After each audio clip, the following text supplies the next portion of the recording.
Bonjour, je vais donc vous faire un témoignage ressemblant à ce que j'ai fait précédemment. Celui-ci a été fait donc en 2013. Donc c'est un témoignage qui a environ 3 ans, pas tout à fait. Et à l'heure actuelle, j'ai donc bientôt 28 ans d'abstinence.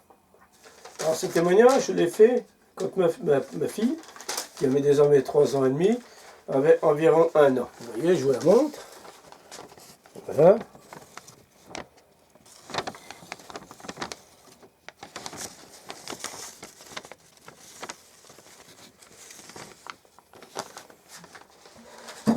Voilà. C'est un témoignage qui est paru sur le bien public, le journal de Côte d'Or. Donc le Côte d'Or, c'est le 21.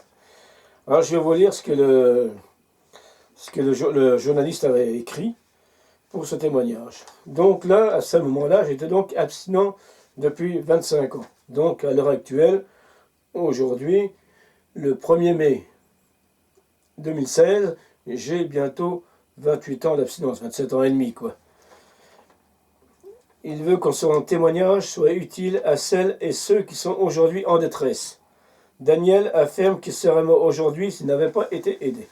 Oui, si j'avais continué l'alcool, si j'avais continué de boire, il serait étonnant qu'à l'heure actuelle, je puisse vous faire un témoignage. Plus une seule goutte d'alcool depuis le 8 novembre 1988. J'ai donc arrêté définitivement toute consommation d'alcool le 8 novembre 1988 à 11 heures précises. Ce déjeuner aujourd'hui, âgé de 60 ans, donc en 2013, maintenant j'en ai 63, fait partie de ces alcooliques qui ont réussi à sortir de la spirale infernale, celle qui ronge de l'intérieur et qui vous isole de l'extérieur. La seule volonté ne suffit pas. Loin de vouloir donner des leçons, Daniel a choisi de témoigner dans nos colonnes pour transmettre un message à qui veut l'entendre. On veut s'en sortir, il faut accepter, on peut s'en sortir, il faut accepter l'aide des autres, parce que la seule volonté ne suffit pas. S'arrêter de boire par la volonté, jamais personne n'y est parvenu. Beaucoup essayent, et beaucoup n'y parviennent pas, et reboivent. Il ne faut pas croire ceux qui prétendent le contraire, et c'est de quoi ils parlent. Daniel, enfin, j'ai connu l'enfer, je sais d'où je viens, souligne-t-il.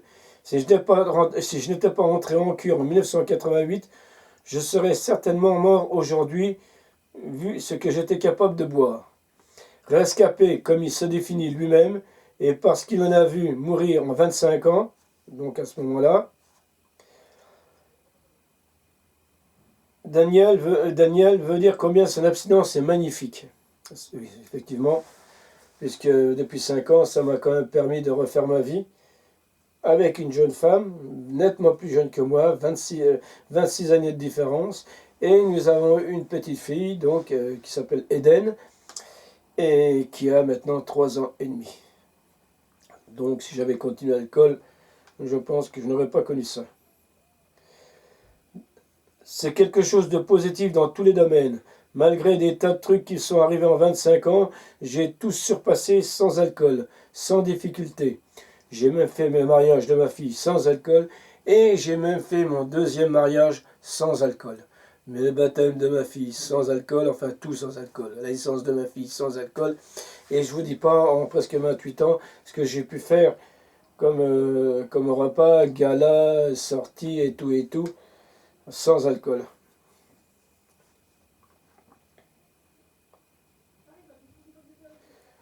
Cela étant posé, le déjeuner ne cache pas qu'il n'en serait pas là sans le soutien des alcooliques anonymes. Ils ont un programme de rétablissement dont je me suis servi pendant 25 ans sans jamais rien laisser de côté. En ce qui me concerne, ça a été efficace et ça le reste.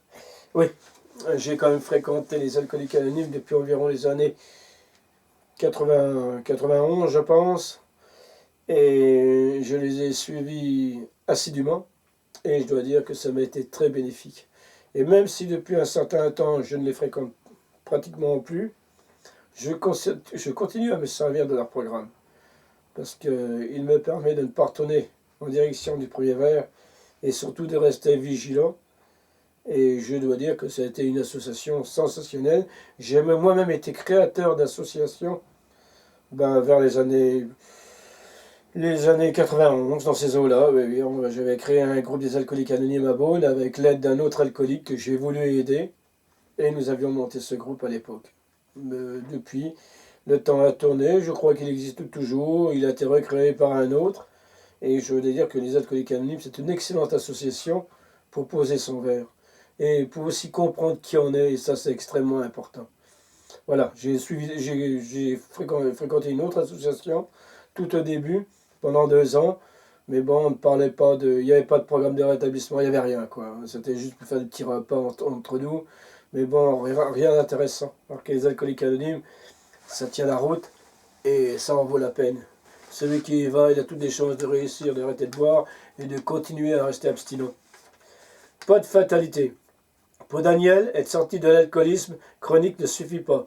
Depuis quelques années déjà, il veut aider ceux qui en ont besoin, soit par le biais d'associations comme à Beaune, soit seul.